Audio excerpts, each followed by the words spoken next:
Like many travelers before me, I too have reached the gates of Timbuktu. Timbuktu the mysterious, Timbuktu the holder of secrets, Timbuktu the center of knowledge. Timbuktu was one of the wonders of the ancient world. It was a type of Shangri-La or Atlantis, where people thought that there was a land beyond the deserts of the Sahara, where gold lined the streets, and it was a type of sumptuous kingdom. Beneath the scorching sun and swirling sands of the Sahara Desert lies a city whose very name invokes mystery and wonder, Timbuktu. Once a beacon of trade, knowledge, and wealth, today it is known by few, understood by even fewer. Yet, Timbuktu is not just a relic of the past. It is a testament to human ambition, ingenuity, and survival in one of the harshest environments on Earth. But how did this fabled city come to be? How could a thriving center of wealth and knowledge emerge in the heart of a seemingly inhospitable desert? Timbuktu has different phases within its existence, and all of the groups participated in the different phases of development. Our journey begins in the early 14th century, during the reign of the Malian emperor Mansa Musa. His wealth was so immense that his pilgrimage to Mecca reportedly devalued gold in regions he passed through. Yet Musa's most enduring legacy was not his riches, it was the flourishing of Timbuktu, a city destined to become a hub for commerce and scholarship. The first mystery of Timbuktu, however, lies not in its origin, but in what was discovered centuries later. In the early 19th century, European explorers, lured by tales of an elusive golden city, crossed the Sahara in search of wealth. What they found, instead, was an ancient city built from colossal blocks of stone and mud brick. Structures like the Jingwereber Mosque and Sankore University stood as monumental testaments to human craftsmanship, their towers defying the desert's harsh elements for centuries. The first question emerges here: how were these structures built? Some of the stones used in Timbuktu's buildings weighed up to 2 tons and were transported from quarries more than 30 miles away. Modern engineers remain puzzled by how this was achieved without advanced machinery. How could ancient builders move such massive stones across the unforgiving landscape of the Sahara? Did they possess knowledge that modern civilization has lost? This mystery is the first clue to Timbuktu's mysterious past. An engineering prowess seemingly out of place in a desert that by all accounts should have made such construction impossible. They found that there were these actually very, very sophisticated, very complex mud brick structures on a very large scale. But as we look deeper into Timbuktu's history, we discover something even more astonishing. By the 15th century, Timbuktu had become a thriving intellectual hub, housing some of the greatest libraries in the world. Manuscripts covering subjects such as astronomy, mathematics, medicine, and law were studied and preserved here. Scholars from across the Islamic world traveled to this remote city, transforming it into a center of learning that rivaled some of the greatest educational institutions of the time. And yet, one question lingers. How did such an intellectual center thrive in a place so isolated?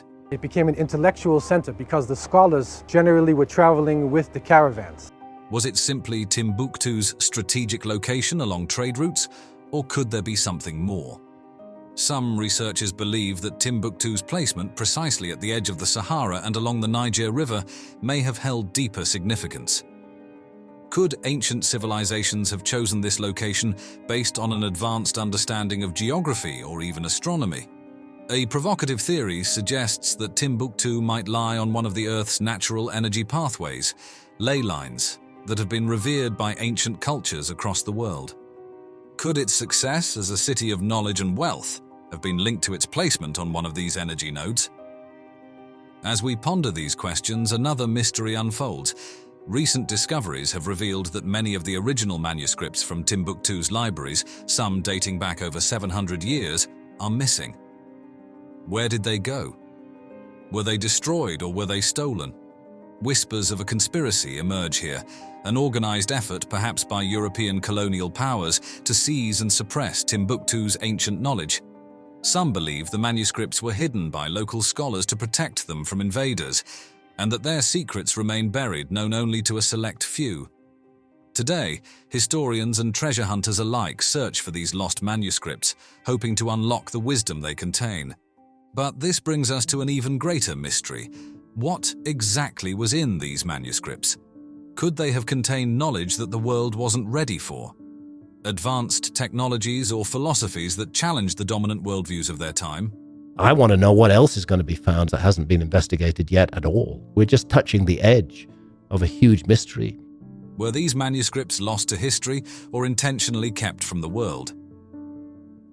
As we explore these questions, we are reminded that Timbuktu's story is not just about the past. It is a cautionary tale about the fragility of human progress. What knowledge have we, as a civilization, lost over the millennia? Could the lost wisdom of Timbuktu have changed the course of human history?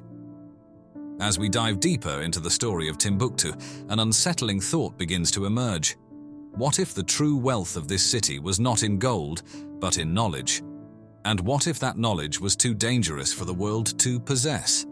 Timbuktu's scholars compiled manuscripts on topics ranging from astronomy to medicine, from theology to mathematics. By the 15th century, Timbuktu housed an estimated 700,000 manuscripts, forming one of the largest intellectual archives of the time. But here's where the mystery deepens. Much of this vast collection has vanished. Entire libraries were raided, collections disappeared, and even today, many manuscripts remain unaccounted for. Some of the surviving texts mention ideas that seem far ahead of their time, such as advanced mathematical concepts and detailed astronomical observations. There are even cryptic references to knowledge of the cosmos that surpasses what we believed was understood in the 14th and 15th centuries. Could it be that Timbuktu's scholars possessed knowledge far beyond what we know today? And if so, who or what was responsible for the suppression of this information? Some researchers point to the colonial history of Africa. As European powers began their conquest of the continent in the 19th century, they systematically dismantled much of the region's cultural heritage. And there are rumors that the French in particular seized many manuscripts from Timbuktu and shipped them back to Europe. Others suggest that these texts were deliberately hidden or destroyed because they contained information that could challenge the scientific revolution taking place in Europe. The truth remains elusive, but what we do know is that Timbuktu's intellectual legacy has only been partially uncovered. Many of the remaining manuscripts are locked away in private collections, deteriorating from neglect. Could these hidden texts hold the answers to the mysteries that still surround Timbuktu? But the intrigue does not end with the manuscripts. Archaeologists working in the region have uncovered ruins of other ancient cities near Timbuktu, suggesting the area was part of a larger, interconnected civilization. Some of the stones used in Timbuktu's structures weigh several tons and were transported from quarries miles away. How could these feats of engineering have been accomplished without modern machinery? And could there be a connection between the builders of Timbuktu and the ancient Egyptians?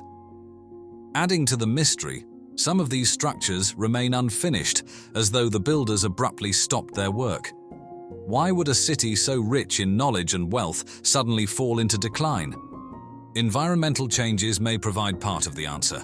As the Sahara continued to expand, trade routes shifted, and the resources that once sustained Timbuktu dwindled. But others suggest that external forces may have played a role. Some theorists argue that jealous foreign powers or even secret societies conspired to bring about the city's downfall. One of the most persistent theories involves the lost riches of Timbuktu. According to legend, Mansa Musa's wealth wasn't only in gold. He may have possessed ancient artifacts and manuscripts from a forgotten civilization. Some believe that these treasures remain hidden beneath the city, waiting to be discovered. Could Timbuktu's greatest secret be something far more valuable than gold? As we conclude our journey, one thing is clear: Timbuktu's mysteries are far from solved. What knowledge was lost, and why? What still lies hidden beneath centuries of sand and secrecy? Recent efforts to preserve Timbuktu's heritage have been met with both success and challenge. Instability in the region and the harsh desert climate threaten the remnants of the city's once great libraries. Yet, new archaeological techniques such as ground-penetrating radar have revealed that entire sections of the city may still be buried. Could these hidden chambers hold the answers to the questions we've been seeking? Or could they contain even greater secrets? secrets that could reshape our understanding of history, civilization, and the very nature of knowledge.